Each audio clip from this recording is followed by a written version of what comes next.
Hello दोस्तों, आज की वीडियो में हम एक्सप्लेन करने वाले हैं कॉमेडी ड्रामा मूवी को। इस मूवी का नाम है 40 डेज एंड 40 नाइट्स, जिसे 2002 में रिलीज किया गया था। ये एक कॉमेडी रोमांटिक मूवी है। इस मूवी की कहानी में हम एक लड़के को देखेंगे जो 40 दिनों तक मास्टरबेशन नहीं करने की कसम खाता है। इन 40 दिनों में ना ही वो मास्टरबेशन करेगा और ना ही कोई सेक्सुअल एक्टिविटी करेगा। वो ऐसा क्यों करता है और क्या वो अपने मिशन में कामयाब हो पाता है, ये हम आगे मूवी में जानेंगे। तो चलिए इस मूवी को शुरू करते हैं। इस मूवी की शुरुआत में हम मैट को देखते हैं जो कि एक रेस्टोरेंट में बैठा होता है और वो लड़कियां पटाने में एक्सपर्ट है। वो इस रेस्टोरेंट में बैठकर अपनी गर्लफ्रेंड की फोटोज देख रहा होता है। इसके बाद हम उसे चर्च में देखते हैं।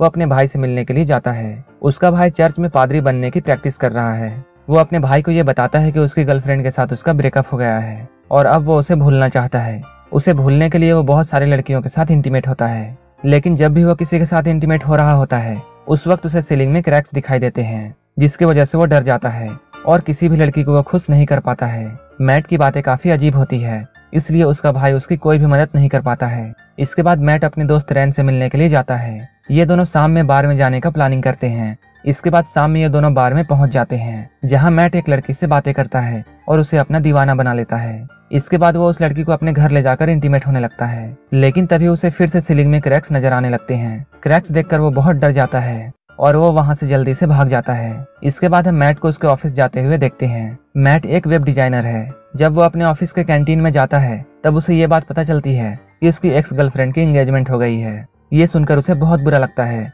इसके बाद वो दौड़ता हुआ उस जगह पर जाता है जहां आज उसकी गर्लफ्रेंड की एंगेजमेंट थी। वो जब वहां पहुंचता है तो इस पार्टी को देखकर वो सैड हो जाता है, लेकिन वहां उसे एक खूबसूरत लड़की दिखाई देती है और इसके बाद वो उस लड़की को पटा लेता है। इसके कुछ दिनों के बाद मैट फिर से अपने भाई के पास जाता है और अपनी सारी बातें अपने भाई को बताता है। यहीं पे मैट अपने भाई से ये कहता है कि वो अब अपने पापों का पश्चाताप करना चाहता है और इसलिए वो अगले 40 दिनों तक कोई भी सेक्सुअल एक्टिविटी नहीं करेगा और ना ही मास्टरबेशन करेगा। ये सुनकर उसका भाई उसे समझाता है ये करना बहुत मुश्किल है और तुम ये नहीं कर पाओगे, लेकिन मैट अपने भाई से फिर से ये कहता है वो अगले 40 दिनों तक ऐसा कुछ भी नहीं करेगा। अगले दिन मैट अपने रूम से वो सारी चीजों को हटा देता है जिसे देखकर उसकी नीयत खराब होती थी। मैट अपना एक दिन आसानी से गुजार लेता है और वो अब अपने आप को बिजी रखने के लिए छोटे मोटे काम करता है। उसी वक्त रैन उसके पास आता है और उसे अपने साथ क्लब चलने के लिए कहता है, लेकिन मैट यहाँ पर बहाना बनाता है और वो कहता है उसे कपड़े धोने हैं, इसलिए वो क्लब नहीं जाएगा। शाम में जब मैट लॉन्ड्री में अपने कपड़े धोने के लिए जाता है तब उसकी मुलाकात एक लड़की से होती है और इस लड़की का नाम एरिका है। एरिका मैट को देखकर उससे इम्प्रेस हो जाती है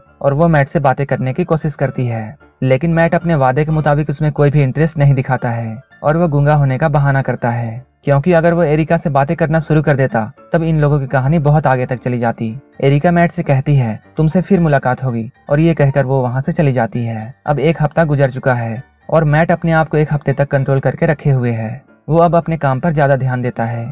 उसके अच्छे काम को देखकर उसके बॉस भी उसकी तारीफ करते हैं। वहीं दूसरी तरफ हम रैन को देखते हैं जिसे अपने गंदे मैगजीन डस्टबिन में मिलते हैं। वो इन मैगजीन्स को उठाकर मैट के पास जाता है और उससे पूछता है ये सब क्या है। तब मैट उसे अपनी 40 दिन वाली कसम के बारे में बताता है। धीरे धीरे ये खबर मैट के ऑफिस तक पहुंच जाती है, क्योंकि रैन ने ही सभी लोगों को बताया था। मैट के कलीग्स उस पर बेट लगाते हैं कि मैट अपने आप को कितने दिनों तक रोक सकता है। धीरे धीरे ये लोग मैट पर सट्टा लगाने लगते हैं। अगर मैट अपनी 40 दिन वाली कसम पूरा नहीं कर पाता है तब सट्टा लगाने वाले आदमी को पैसे मिलेंगे।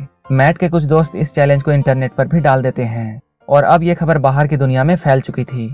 मैट के कसम के बारे में सारी दुनिया को पता चल चुका था, लेकिन मैट को इस बात की कोई खबर नहीं थी। जो लड़कियां मैट के ऑफिस में काम करती थी उनके बीच भी ये खबर फैल जाती है। ये लड़कियां आपस में बातें करती हैं और ये कहती हैं तुम लोगों को क्या लगता है क्या मैट अपने आप को 40 दिनों तक रोक पाएगा। इसके जवाब में दूसरी लड़की उससे कहती है मैट अपने आप को 40 दिनों तक तो क्या, अब वो 40 मिनट भी अपने आप को नहीं रोक पाएगा। और इसके बाद वो मैट के ऑफिस की तरफ जाने लगती है। उस वक्त मैट अच्छे से अपने काम को कर रहा होता है। उसी वक्त वो लड़की उसके कैबिन में आती है और वो मैट को सेड्यूस करने की कोशिश करती है, लेकिन मैट अपने कैबिन से जल्दी से निकलकर वहां से भाग जाता है। रात में जब वो कपड़े धोने के लिए लॉन्ड्री में जाता है जहां उसे फिर से एरिका मिलती है, तब मैट उसे देखकर बोलने लगता है। इसका मतलब ये है कि अब मैट को भी एरिका पसंद आने लगी है। एरिका उसे बताती है वो एक साइबर कंपनी में जॉब करती है और वो उसे ये भी बताती है उसका काम है इंटरनेट से एडल्ट साइट्स को ब्लॉक करना।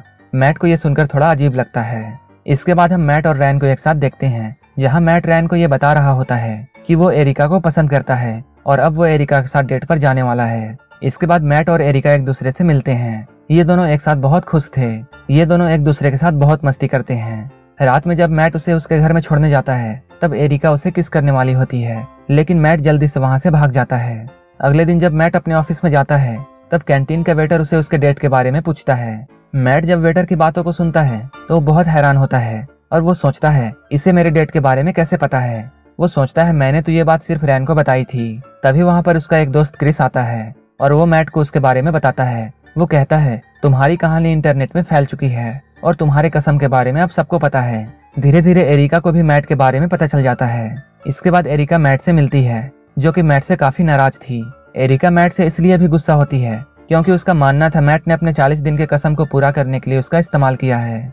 मैट ये सब सुनकर रैन पर बहुत गुस्सा होता है और वो घर आकर मैट को बहुत सुनाता है। अगले हफ्ते जब मैट लॉन्ड्री में जाता है तब एरिका उसे नहीं मिलती है, लेकिन एरिका के बजाय उसे एरिका का एक लेटर मिलता है जिसमें एरिका ने उसे डिनर के लिए इन्वाइट किया था। इसके बाद मैट एरिका से मिलने के लिए डिनर में जाता है। यहीं पर उसकी नजर उसकी एक्स गर्लफ्रेंड निकोल पर पड़ती है। अपनी एक्स को देखकर मैट उदास हो जाता है और वो अपनी तबीयत का बहाना बनाकर वहां से जाने की कोशिश करता है, लेकिन यहीं पर अचानक उसके शर्ट में आग लग जाती है। आग देखकर वो बहुत घबरा जाता है और जोर जोर से चिल्लाने लगता है। सारे लोग मैट को देखने लगते हैं और निकोल भी मैट को देख लेती है। इसके बाद निकोल मैट के पास आती है और यहाँ मैट एरिका को निकोल से मिलवाता है। एरिका फिर से मैट पर गुस्सा होती है और वो कहती है तुमने अपने एक्स के बारे में मुझे क्यों नहीं बताया, और गुस्सा होकर वहां से जाने लगती है।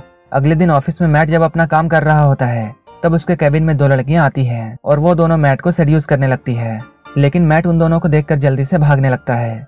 इसके बाद मैट अपने भाई के पास जाता है और वो अपने भाई को ये बताता है अब उसे सारी लड़कियां टॉपलेस दिखती हैं। उसका भाई मैट को समझाता है और वो कहता है तुम्हें इस बारे में हमारे पेरेंट्स से बात करनी चाहिए। इसके बाद दोनों भाई अपने घर जाते हैं और ये लोग अपने पेरेंट्स के साथ डिनर कर रहे होते हैं। तभी मैट के फादर उसे अपने जवानी के दिनों के बारे में बताते हैं और वो अपने सेक्सुअल लाइफ के बारे में इन दोनों को बताते हैं। मैट को उनकी बातों को सुनकर बहुत अजीब लगता है। मैट किसी तरह अपने 35 दिन ऐसे गुजार लेता है। मैट के ऑफिस में उसका एक कलीग उसके ड्रिंक में वाइग्रा मिलाकर देता है, लेकिन मैट उस जूस को पीने से बच जाता है।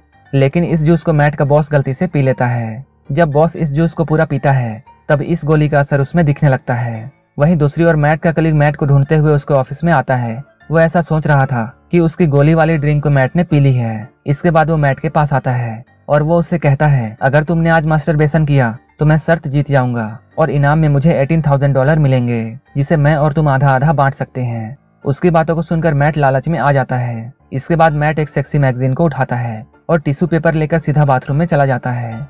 मैट का दोस्त काफी खुश हो रहा था क्योंकि वो शर्त जीतने वाला था। इस ऑफिस में जितने भी लोग काम करते थे वो सारे लोग बाथरूम के बाहर खड़े हो जाते हैं ताकि वो मैट का कार्यक्रम देख सके।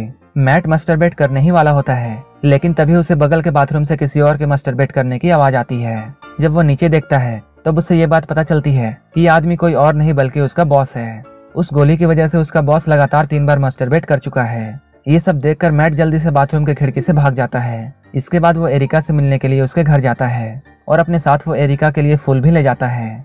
ये दोनों एक दूसरे से रोमांस करते हैं, लेकिन सिर्फ ऊपर से। सुबह जब एरिका उठती है तब मैट वहां से जा चुका था। आज मैट का 38वां दिन है। मैट को आज एक प्रेजेंटेशन देने के लिए जाना था। जब वो अपने ऑफिस में पहुंचता है तब उसका हथियार बिल्कुल खड़ा था। ये देखकर मैट के कलीग और उसका बॉस उसे घर भेज देते हैं। मैट जब अपने घर में आता है तब निकोल उससे मिलने के लिए आती है।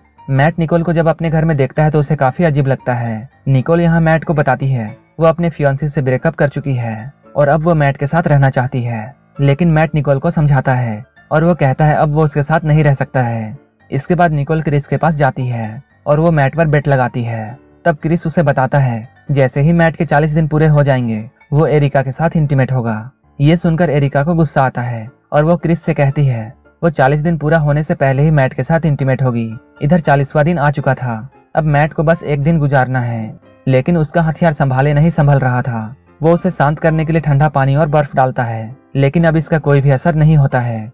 आज के दिन मैट को सारी लड़कियां न्यूड दिख रही थी। वो इन सारी चीजों से बचना चाहता था, इसलिए वो जल्दी से अपने भाई के पास चर्च में जाता है, लेकिन वो वहां जाकर देखता है उसका भाई एक नन के साथ मजे कर रहा है। वो अपने भाई से जाकर कहता है मुझे अब सभी तरफ न्यूड लड़कियां दिखाई देती हैं, लेकिन उसका भाई उससे कहता है मैं खुद को संभाल नहीं पा रहा हूँ तो तुम्हारी मदद मैं कैसे कर सकता हूँ। शाम में जब मैट घर वापस आता है तब उसका दोस्त रैन एक कॉल गर्ल को लेकर वहाँ आता है। वो लड़की भी यहाँ आकर मैट को सेड्यूस करती है। मैट रैन से ये कहता है मुझे बेड से बांध दो, नहीं तो मैं खुद पर कंट्रोल नहीं कर पाऊंगा।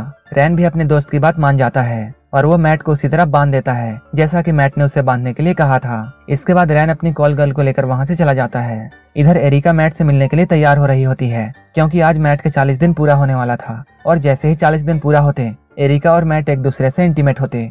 मैट अपने बेड में बंधा हुआ सो जाता है लेकिन उसे काफी गंदे सपने आने लगते हैं। मैट को ऐसा लगता है जैसे सपने में वो बहुत कुछ कर रहा है, लेकिन रियलिटी ये होती है कि निकोल वहाँ आई थी और वो रियल में मैट के साथ ये सब कर रही थी और निकोल मैट के साथ इंटीमेट हो जाती है। इधर एरिका जब मैट के कमरे में आ रही होती है तब वो निकोल को यहाँ से निकलते हुए देखती है।